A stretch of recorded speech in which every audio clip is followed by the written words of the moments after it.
So the most important thing for me, as I keep stressing, is print media. I do think that this is where the iPad comes into its own. It's a coffee table computer. Again, I wouldn't want to get my laptop out. And reading magazines as I do, coffee table stuff like this, I mean, are we going to need... I've got tons of these magazines stacked everywhere and I end up just throwing them away. So paper, it's a waste of paper, it's a waste of time, clutters up space. And again, here it comes, just a coffee table, sort of a browse, and bang, I'm straight into a magazine, Men's Health, which is about my 16th favourite magazine of all time. A lot of people say to me, well, you look in such good shape, surely there's a secret. And it's this magazine. I love to see men with their tops off, mainly. I prefer women with their tops off. But yeah, what a great way to browse through a magazine. It's interactive as well, which that's what I quite like about it. You've not just got a flat 2D. So even adverts, which normally can be quite dull and uninteresting, you can just click on them and the advertisers love it because they can interact with you. So rather than a flat, here's a Gillette advert, for instance, they can now interact with me, put extra text, pictures, video, or anything they want like that. So, just because it says for men doesn't there we go. mean it is. Straight away. Odor Shield body wash targets and neutralizes odor for up to 16 hours. Because you're a man. So Gillette have got to be happy with that. So that's Men's Health magazine. And the other thing as well as magazines is I've got stacks and stacks of books. And I've got a book library here. I just click on one. There's one I've been reading earlier. Dracula, great book, a little bit scary. Been reading it in bed at night, but again, it's just a perfect book reader. Some people say, well, is it too bright in the bedroom? Not really, because with all the book readers, you've got options at the bottom there to change the brightness or set it to night reading. It's fantastic. And you can buy all these books and all these magazines within their own store. iBooks is being released in the UK, so you can go to the bookstores, there you go, I've just marked it, and you can buy them within their applications. So it's perfect. I just can't imagine having piles of books and piles of magazines ever again, when every book I can think of, and the iBooks is being launched with 30,000 free books. So that's great. And again, when you finish with it, back on the coffee table, all done.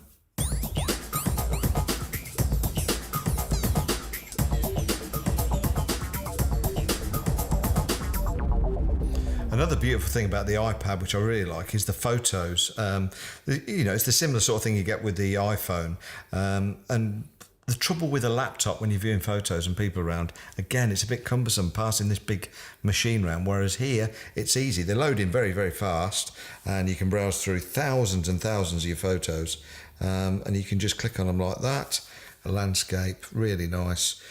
Great resolution on your photos. They look gorgeous. Now, the only thing is, as you can probably see and you've picked up before, is the glass screen, as much as it's good for showing the photos, it picks up all the fingerprints. And particularly on a black background, you'll find that your iPad's covered in fingerprints by the end of the day. I'm constantly got a tissue in my pocket and wiping it. I'm very conscious of that. And it is a fault, really, and I don't know how they're going to get over that. But great pictures. Unfortunate about the screen picking up the finger marks.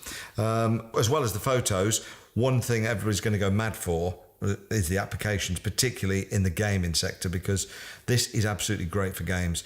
One thing I find about the games on the iPhone, they are very good, beautifully produced, but a little bit too small. And this is going to come into its own, as you can see here, really nice, beautiful quality. And they're just, again, so intuitive to use. This is a racing game, which I've actually been playing quite a lot. And it just feels a bit more natural. And then when we're talking about the laptop versus the iPhone, this wins outright. As you can see there, it's just a matter of turning it. And I'm actually going to drive this for a second and see if I can beat my lap record. So yeah, gaming is perfect on the iPad, so much more natural than the iPhone, big screen. So that's the gaming apps, but the other good bit of news is actually if you've got an iPhone or an iPod Touch, all the purchases you've made in the App Store, the apps actually work on the iPad. Now, they do come in, unfortunately, at the size of your iPod or your iPhone. So they are quite small, but they still work, 180,000 of them. There we go, and you can do a ×2 at the bottom of the screen and make it fit the screen. Downside again is that it pixelates the pictures and the text a little bit, but at least you can view it on that. So the good news is you don't have to buy the apps again. If you bought a £1.79 app in the iPod store or the iPhone store, you get it free for the iPad. Now, when this does launch, there's going to be over 3,500 apps for the iPad. And I do prefer the iPad apps because they are HD and they've been designed to work on the bigger screen, so they are better. But it is good news that you can access all the iPhone apps as well.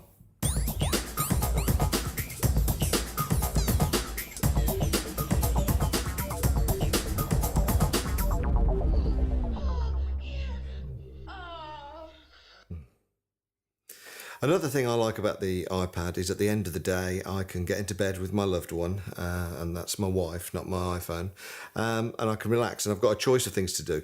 Perfect for bed because it's a great media player, as I've mentioned before.